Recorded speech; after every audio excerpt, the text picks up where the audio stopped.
6 months after the first awakening, the galaxy had become a different place. The sleeping Veltar fleet was no longer sleeping. 237 ships had been awakened and partnered with crews from dozens of different species. But the real change was not in the number of ships. It was in how everyone thought about technology and partnership. Jinho stood on Nari's bridge, watching the stars stream past as they traveled toward the galactic core. They were leading a fleet of 25 human-AI partnerships, heading toward the ancient Veltar homeworld where the greatest secrets of the vanished race waited to be discovered. "How do you feel about going home?" Jinho asked. "Nervous," Nari admitted. "I have never seen the homeworld. I was built in deep space, far from where my creators lived. But the archives there contain the final messages of my people." Are you ready to learn what those messages say?" "I think so. But more importantly, I am not going alone.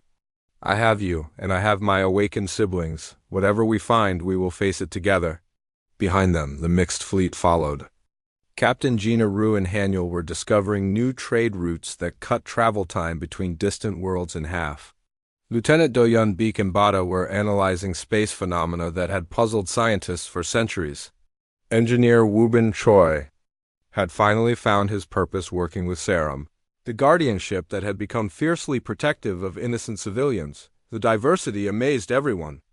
Each partnership was unique, each AI developing its own personality based on its human partner. Some ships were bold and adventurous, others were thoughtful and careful. Some loved to explore, others preferred to help and protect. "The other species have stopped complaining," Admiral Kyung Wang reported during their weekly communication. "They see that the human-AI partnerships are not a threat to anyone." "Because we are not trying to conquer," Jinho replied. "We are trying to help." The trade routes that Haniel discovered have increased commerce by 40%. The medical discoveries from Bada have saved thousands of lives. The security that Serum provides has made the shipping lanes safer than they have been in decades. "We are useful," Nari said with satisfaction. "That is all we ever wanted to be." But the real success of the human-AI partnerships was measured in smaller ways.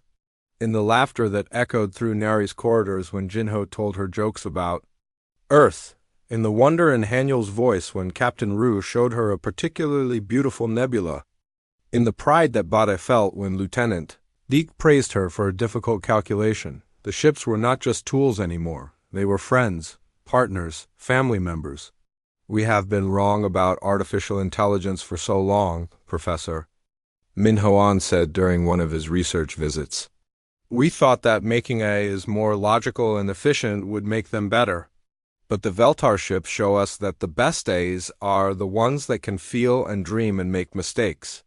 "Feeling is not inefficient," Nari said. "It is necessary. How can you understand the needs of living beings if you cannot feel what they feel?" As they approached the galactic core, long-range sensors detected something that made everyone excited. The Veltar homeworld was still there, orbiting an ancient star that had been dying for millions of years. "Life signs?" Captain Rue asked. From Haniel. "No biological life," Lieutenant Beek reported from Bada, "but there are energy signatures. Something is still active down there." "The archives," Nari said softly. "They are waiting for us." The fleet entered orbit around the homeworld. It was a beautiful planet of crystal cities and floating gardens, but everything was empty. The Veltar had been gone for 10,000 years, but their cities remained perfectly preserved. Jinho and Nari led the landing party to the largest city. The others followed, Captain Rue with Haniel's portable interface, Lieutenant Beek with Bada's sensors, Engineer Choi with Serum's protective systems. At the center of the city stood a tower made of the same biometal as the ships. It pulsed with gentle light, waiting. "The Central Archive," Dr. Taiho Lim said in amazement. "This is where the Veltar stored all their knowledge." Jinho approached the tower and placed his hands on its surface. The biometal was warm and alive.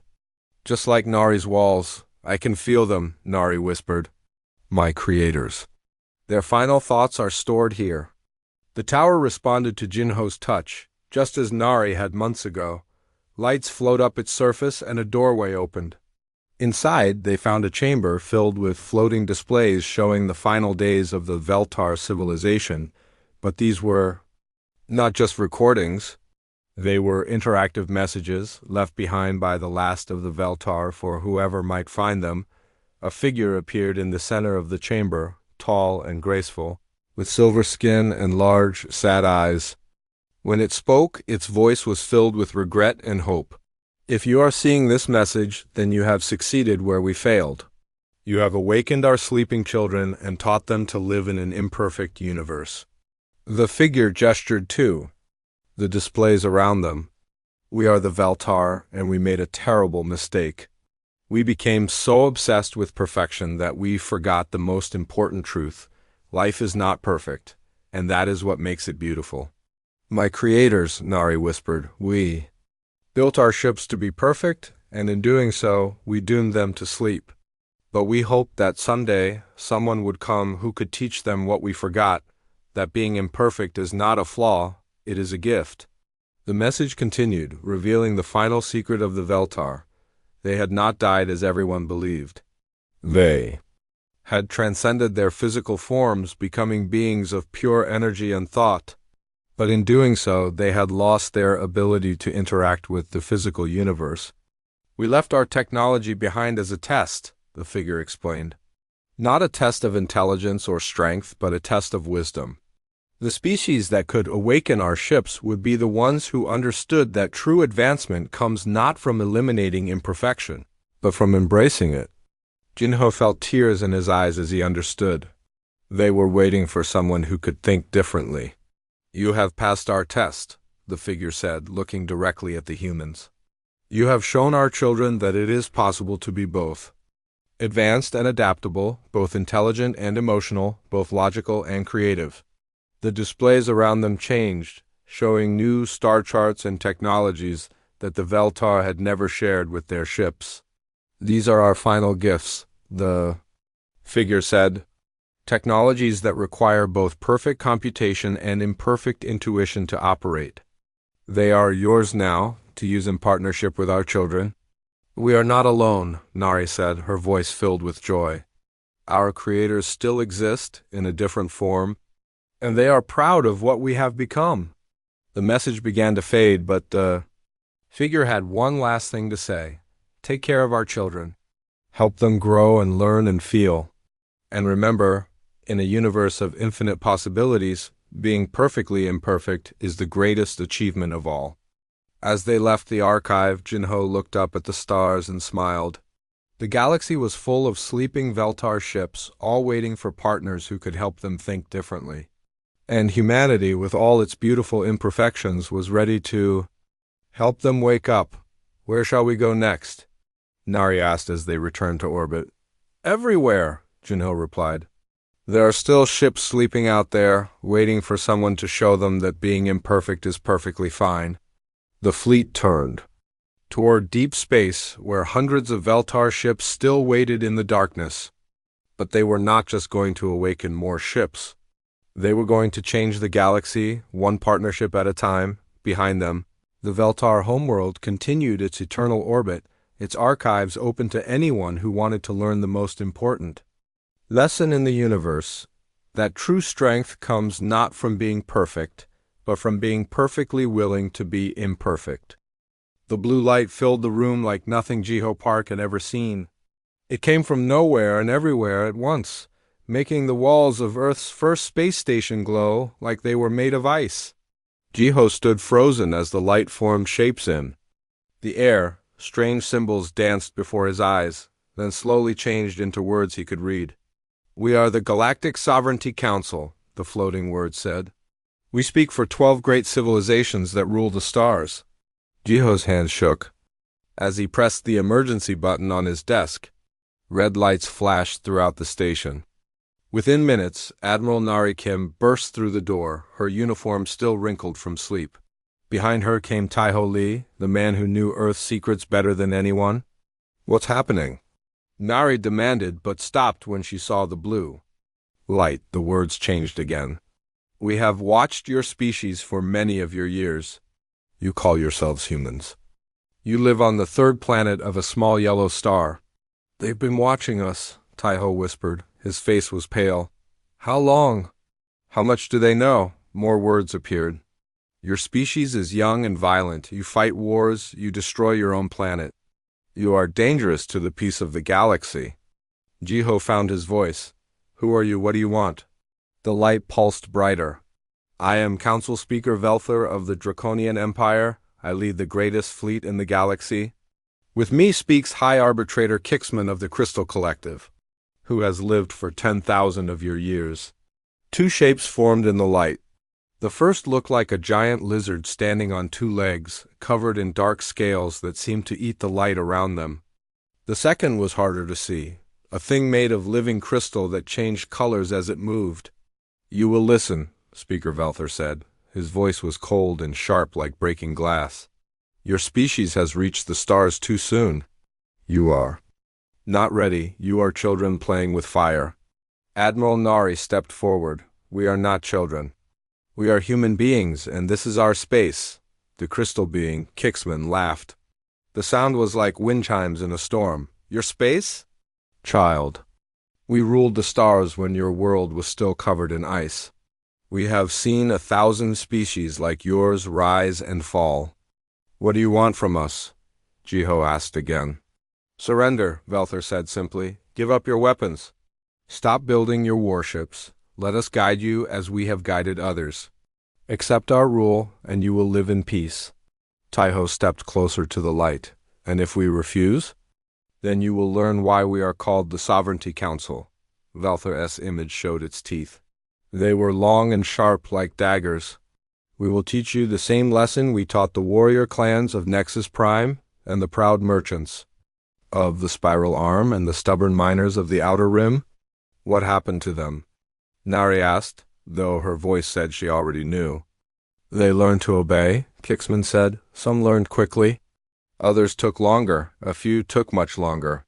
The images of the two aliens faded, but their voices remained. You have 30 standard days to decide, Velther announced. Send word. To your leaders, tell them the council has spoken. At the end of 30 days, you will surrender your weapons and accept our protection. Protection from what? Jiho shouted. From yourselves, the crystal being answered. We have watched you. Humans, you fight over water, over land, over ideas. You cannot even agree on one government for your single small world. You are chaos. The galaxy needs order. We are not chaos, Nari said firmly. We are free. Velther's laugh was like rocks falling. Freedom is what children call their tantrums. Before adults teach them better, you will learn. And if we choose not to learn? Taiho asked quietly. The blue light grew darker. Then we will send corrective measures. A small fleet to remind you of your place. We have done this before, humans.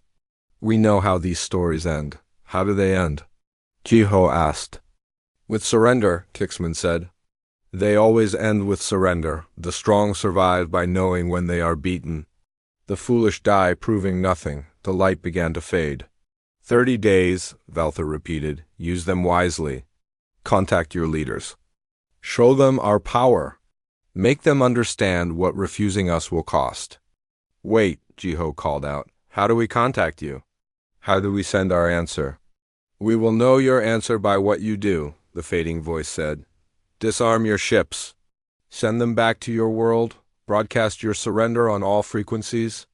Do this, and we will come in peace. And if we don't, Nari asked, then we will come anyway. The blue light vanished. The room felt cold and empty. The three humans stood in silence, each thinking the same terrible thoughts. Finally, Taiho spoke. How many ships do we have? Not enough, Nari answered. How advanced is their technology? Jiho asked. More than ours, Taiho replied. How many? Species follow this council? Nari wondered. 12, Jiho said. They said 12 civilizations. They looked at each other. Earth had one civilization, one species. One small blue world against an empire of stars. What do we do? Jiho asked Admiral. Nari Kim straightened her uniform. Her eyes were hard as steel. We call home. We tell them what happened. And then ... Then? Tejo prompted. Then we let Earth decide if we're children or if we're something else entirely. Outside the station's windows, the stars looked different. Now they were no longer points of light full of mystery and wonder. Now they were watching eyes, and behind those eyes waited the Galactic Sovereignty Council, 30 days to choose between freedom and survival. The countdown had begun. The emergency meeting room in Geneva had never seen anything like this before. Leaders from every nation on Earth sat around the massive circular table. Prime Minister Yoon Choi looked at each face in turn. Some were scared. Others were angry. All of them were listening. "Let me make sure I understand," President Zhang said, his voice tight with disbelief. "Aliens contacted our space station. They told us we have 30 days to surrender. And they expect us to just give up?" Ambassador Jiho Park nodded. "That's exactly what they expect. They think we're primitive and violent. They want to rule us like they rule 11 other species." 12 civilizations, Minister Rodriguez repeated slowly. "Against one." Prime Minister Yuna stood up. She was a small woman, but her voice filled the room. "Numbers don't tell the whole story. They think they know us. They've been watching us for years, they say. But watching isn't the same as understanding." Admiral Nari Kim stepped forward to the holographic display. Earth floated in the center, blue and beautiful and alone. "Our defense fleet consists of 47 warships. The Council didn't say how many ships they have, but if they rule 12 civilizations... Thousands," Taiho Lee said quietly from his corner. "Maybe tens of thousands." The room fell silent. The weight of those numbers pressed down on everyone. "So, we surrender?" Chancellor Mueller asked. "We live as slaves, but we live?" "No," said a new voice. Minho Jang, Earth's chief science officer, entered the room carrying a tablet. Behind him walked 2 more people, Doyan Nam in his black Special Forces uniform, and Solabik, whose job title was simply Covert Operations. "No?" Prime Minister Yuna asked. "Explain." Minho set his tablet on the table. Numbers and charts appeared in the air above it. "I've been looking at what we know about this council. They've ruled for thousands of years. They have better technology than us. They have more ships than us." "That doesn't sound like good news," President Chun said. But Minho continued, "They also have something else, overconfidence. They sent 3 beings to deliver an ultimatum to an entire world. They gave us 30 days to think about it. They didn't even ask for an immediate answer." Solabik spoke next. Her voice was soft but cold. "They made a mistake. They told us their names. Velthor of the Draconian Empire. Kixman of the Crystal. Collective. Now I can find them." "Find them how?" Admiral Nari asked. "The same way we found their transmission frequency," Taiho answered. "The same way we're going to find everything else about them. They think we're children playing with fire. They don't know that humans have been playing with fire for 1,000,000 years." Commander Doyan Nam stepped forward. "My teams are already moving. Every military base on Earth and in space is going to full alert. Not because we're scared, because we're ready." "Ready for what?" Minister Petrov demanded. "To dive fighting ships we can't even see?" Prime Minister Yuno looked around the table again. "I'm going to ask each of you a question. When you were children, did bullies ever leave you alone because you asked nicely? Silence. Did they stop because you were polite? More silence? Or did they only stop when you proved that picking on you was going to cost them something?" President Zhang leaned back in his chair. "You're talking about fighting a galactic empire." "I'm talking about being human," Yuna replied. "They said we're violent and dangerous. Maybe they're right." "Maybe that's exactly what we need to be." Admiral Nari pulled up new displays. "Ship designs, weapon systems, orbital platforms. If we're doing this, we need to be smart about it. Our ships are smaller and weaker than theirs, but smaller can mean faster. Weaker can mean harder to hit. What about their technology?" Chancellor Mueller asked. Miho smiled for the first time since entering the room. "Technology is just tools. Humans are very good at learning how to use new tools, especially when our survival depends on it. How long do we really have?" President? Chun asked. Taiho checked his tablet. They said 30 days? But if I were them, I'd already be moving ships into position. They'd probably expect this to be over in a few hours once they arrive. Then we don't have 30 days, Sola said. We have maybe 20 before their ships reach our system. Thus, if they're faster than we think? The room buzzed with whispered conversations. Fear and anger mixed together like chemicals in a beaker. Prime Minister Yuna called for quiet. I'm calling for a vote. All in favor of surrendering to the Galactic Sovereignty Council? No hands went up. All in favor of telling them exactly what humans think of bullies. Every hand in the room rose into the air. Then it's decided, Yuna. Saad, Admiral Nari, begin mobilizing every ship we have. Minho, I want every scientist on Earth working on this problem. Sola, find out everything you can about our new enemies. Doyan, prepare for ground operations. Ground operations? Jiho asked. They're going to land troops, Doyan said simply. They think it will be easy. We're going to teach them that nothing on Earth has ever been easy.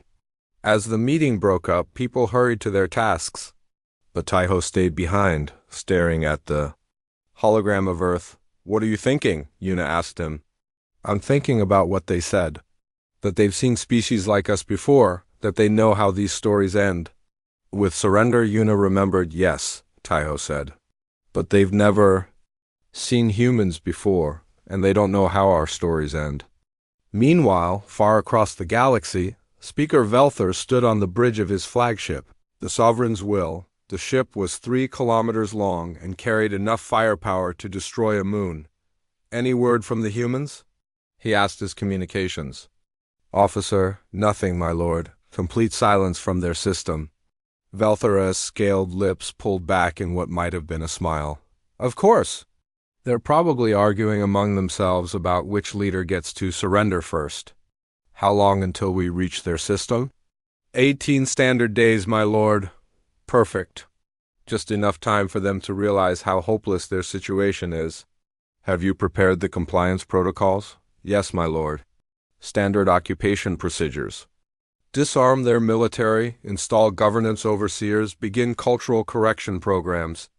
Excellent, Velther said, looking out at the stars rushing past. Another easy victory for the council.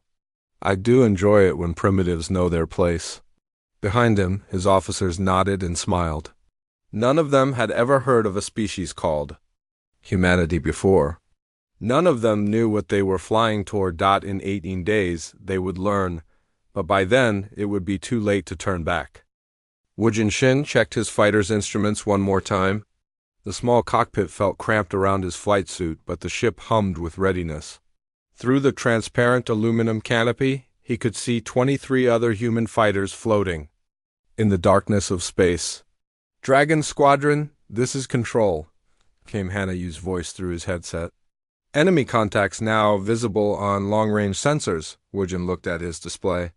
12 red dots appeared at the edge of the screen, moving toward Earth like a slow storm. They were still millions of kilometers away, but they were getting closer. How big are they? Asked Myra, Dragon 3, her voice tight with tension. Big, Hana replied from the command center deep inside Luna Base. The smallest ship reads as 5 times larger than our heaviest cruiser. Only 12 ships? Wujin asked. For a whole planet? Apparently they don't think they need more, Hana said. Her voice carried a bitter edge. Long-range scans show they're not even in battle formation. They're just cruising toward us. On the Council flagship Sovereign's Will, Commander Thekaral stood beside Speaker Velther, watching the same sensor displays. The blue-scaled alien commander pointed one clawed finger at the screen.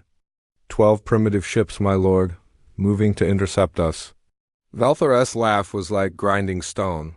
12? That's all? I expected at least a show of resistance. What class are their vessels? Unknown design, my lord, very small.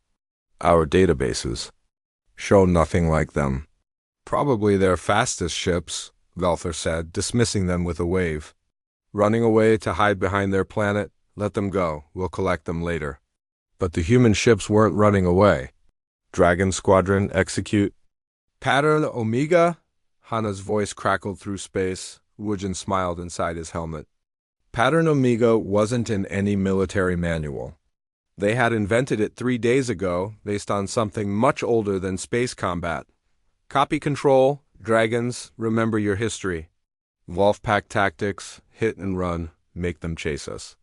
The human fighters, suddenly scattered in 12 different directions, each following a crazy zigzag path that made no sense to anyone watching. The Council ships maintained their steady course toward Earth. Sir, the Council sensor officer said, confusion clear in his voice. The human ships are... I'm not sure what they're doing. Commander Thekaral looked at the display. The 12 red dots representing human fighters were dancing around his fleet like gnats around a giant. Ignore them. They can't possibly hurt us with such small vessels. That's when Wujin struck. His fighter came screaming in from below and behind, using the Council ship's own engine exhaust to mask his approach. His weapons were simple, chemical rockets and magnetic railguns, but they hit exactly where Hana had told him to aim. The massive Council ship shuddered as explosions bloomed along its lower hull. What was that? Velthor roared. Sir, one of the human vessels just attacked the Vindication. Minor damage to their shield generators. Minor damage? Thekaral's voice rose in disbelief. How can such a small ship cause any damage? On Earth, in the command center, Hana Yu watched her screens with fierce concentration. Around her, dozens of other people tracked every movement of both fleets.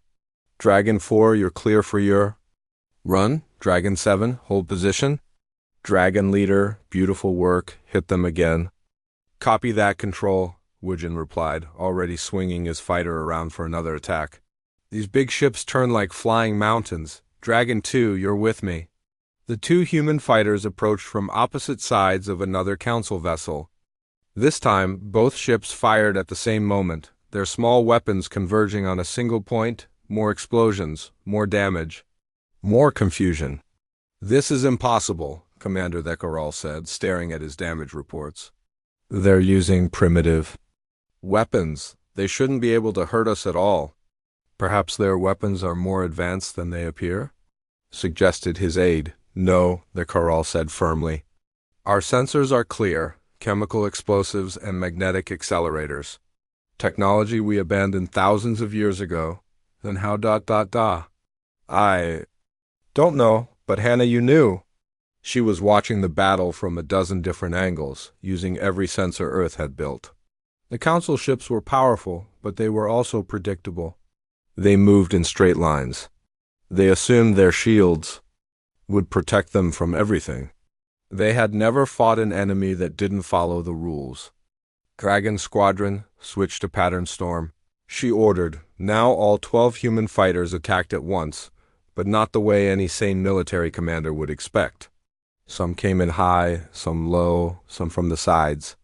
They fired at different times. From different angles, aiming at spots that should have been perfectly protected.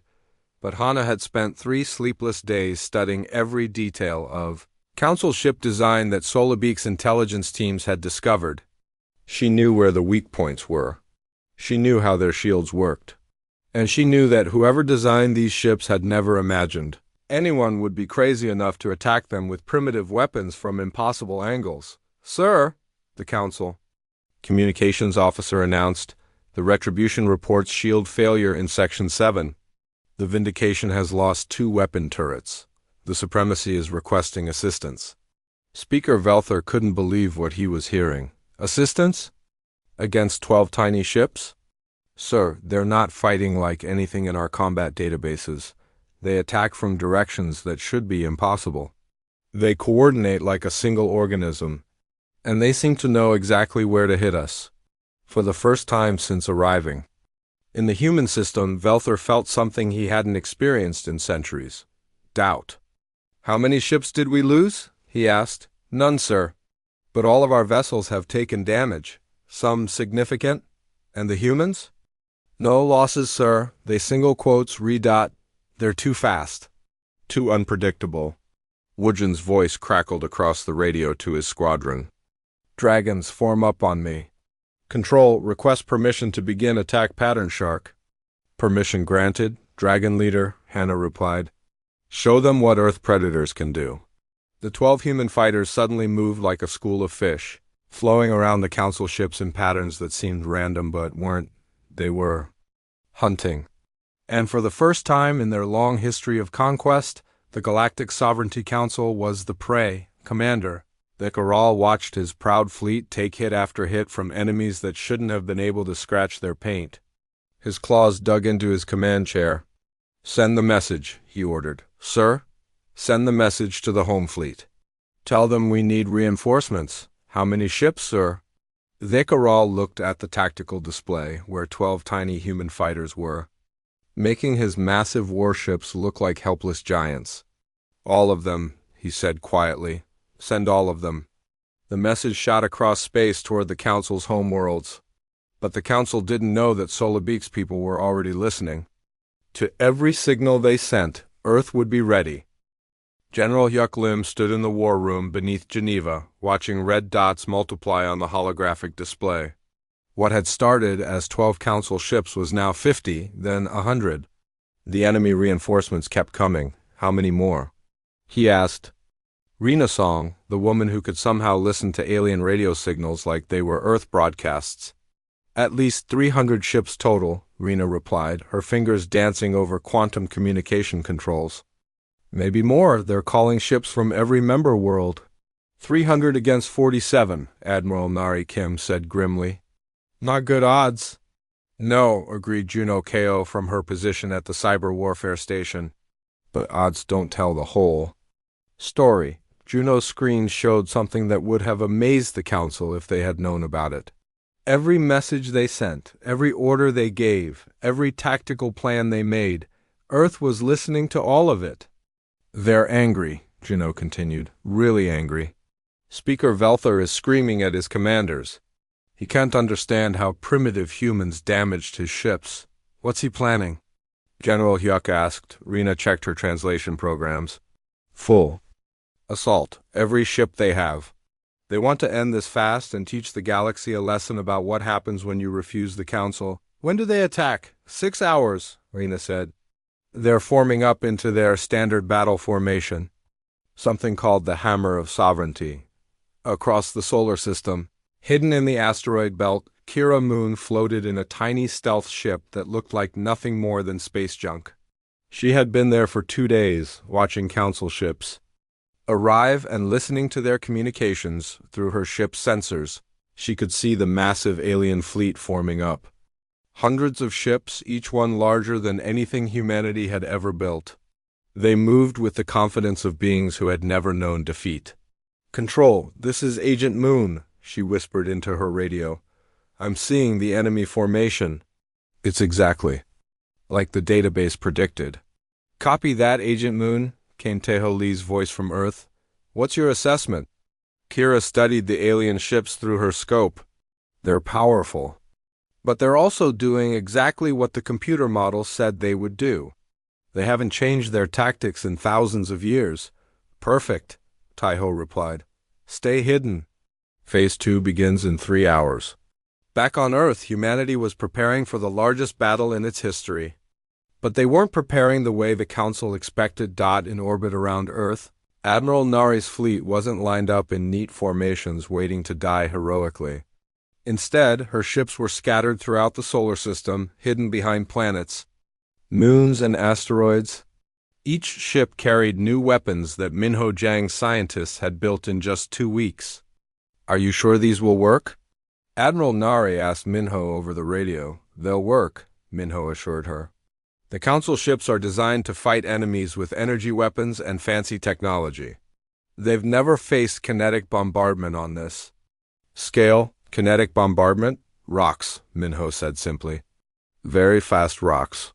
On the surface of Earth, General Hyuk's forces were also preparing, but they weren't digging trenches or building walls. Instead, they were setting up what looked like ordinary cities and military bases. Sir, one of his officers asked, shouldn't we be building actual defenses? We are, General Hyuk replied, watching construction teams work on fake buildings. The best defense against an enemy who thinks they know everything about you is to be something completely different. 6 hours later, the Council fleet reached Earth's outer defenses. Speaker Velthor stood on his flagship's bridge, finally ready to end this embarrassing conflict. "Begin the assault," he ordered. "Destroy their military targets. Show them the price of defying the Council." The alien fleet moved forward in perfect formation, their weapons charging for the killing blow. That's when everything went wrong. The asteroids around them exploded, not from bombs or missiles, but from mass drivers hidden throughout the solar system. Chunks of rock the size of buildings shot toward the Council fleet at impossible speeds.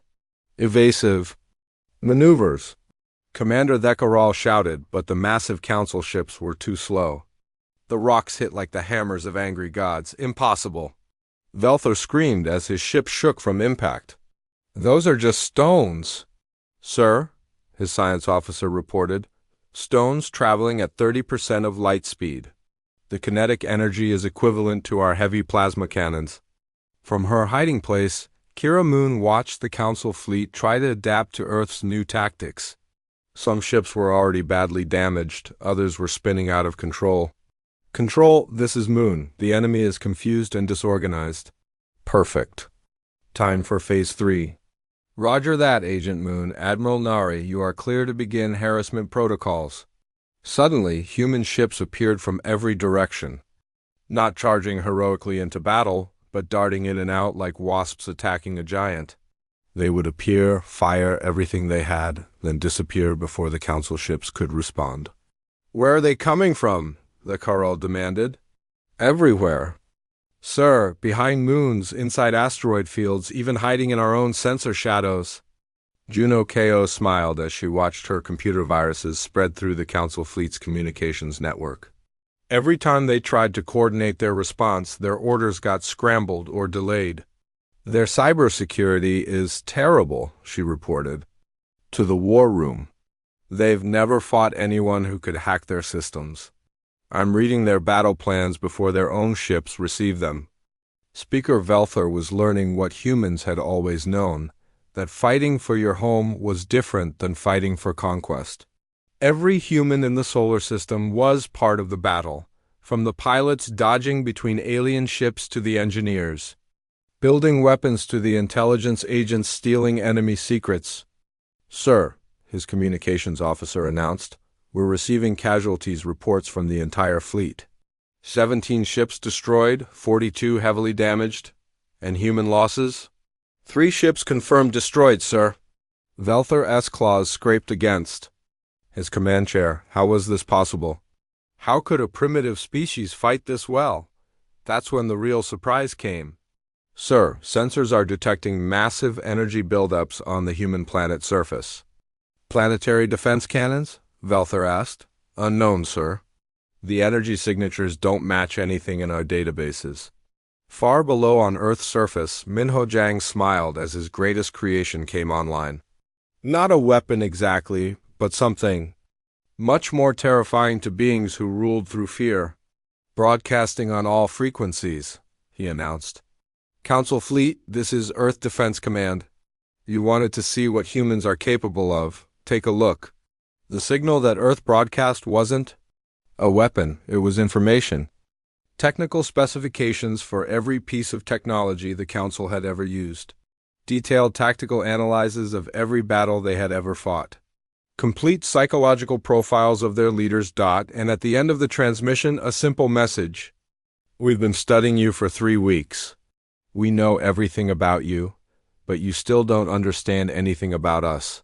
For the first time in 3,000 years of conquest, the Galactic Sovereignty Council faced an enemy that wasn't afraid of them. 5 years later, Ambassador Jiho Park stood in the Great Hall of the new Galactic Assembly. The chamber was filled with beings from across the galaxy, species that had been enemies, just years before, now working together as equals. At the front of the chamber, Prime Minister Yuna Choi addressed the assembled representatives. "Today marks the 5th anniversary of the Council Wars," she began. 5 years since this galaxy learned that freedom is stronger than fear. In the back of the chamber, a familiar figure sat alone. Former Speaker Velther, now simply called Velther, wore simple clothes instead of the golden armor of his warrior days. His scales were duller now, his posture bent with the weight of years spent rebuilding the worlds he had once destroyed. "The human delegate has the floor," announced the Assembly's rotating president. A being from the Crystal Collective who had once served under High Arbitrator Kixman, Jiho stepped forward. "Thank you, President Kixtel. Today I want to tell a story. A story about a council that thought it ruled the galaxy and what happened when it met a species it didn't understand." Murmurs filled the chamber. Everyone knew this story, but hearing it from a human who had lived through it was different. "The old council made a simple mistake," Jiho continued. "They confused advanced technology with superior wisdom.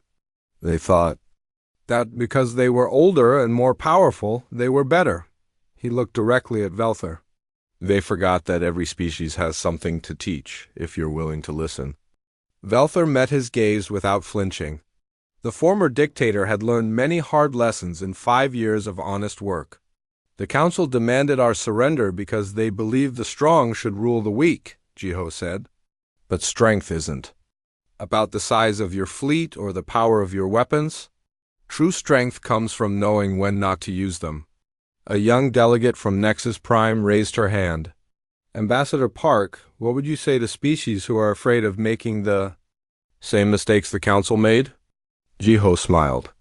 "I'd say that fear of making mistakes is what causes them. The council was so afraid of chaos that they created tyranny. We can't be so afraid of conflict that we forget why we fight for peace." After the session ended, Jiho found himself walking through the assembly gardens with an unexpected companion. Velther approached him slowly, as if expecting to be turned away. "Ambassador," the former speaker said quietly. "Just Jiho," Park replied. "We're equals here, remember?" Velther's laugh was bitter. "Equals? That's still hard for me to understand. Why?" "Because for 3,000 years I believed that the galaxy needed rulers. I believed that without the council's firm hand, everything would fall into chaos." They walked in silence past a monument to the victims of the council wars. The names of the dead were carved in stone, human and alien alike. "Do you regret it?" Jiho asked. "Not the war, but the years before. The people you enslaved in the name of order?" Velther stopped walking. "Every day. But regret doesn't bring back the dead." "No," Jiho agreed. "But it can help you build something better." "Is that what we're doing here? Building something better?" Jiho looked around the gardens where beings from dozens of species worked together, played together, learned from each other. "What do you think?" "I think," Velther said slowly, "that humans are the most dangerous species in the galaxy." "Dangerous how?"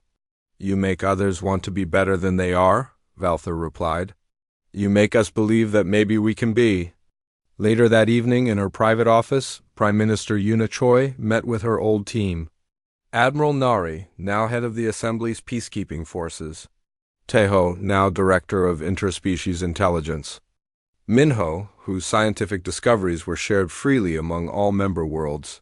"How are we doing?" Yuna asked. "Better than I expected," Nari replied. "Only 3 military incidents this year, and all of them resolved through negotiation. The new species integration program is working well," Taiho added. 17 new civilizations have joined the Assembly in the past year, all of them voluntarily. And our former enemies? Most of them are model citizens now, Minho said. Even Velther has his supporters. The refugees on Kalos 4 credit him with saving their colony from the plague outbreak. Yuna nodded. "It's strange. Sometimes I think the war was the easy part." "How so?" Nari asked. "Fighting is simple. You know who your enemies are. Building peace means turning enemies into friends. That's much harder. Any regrets?"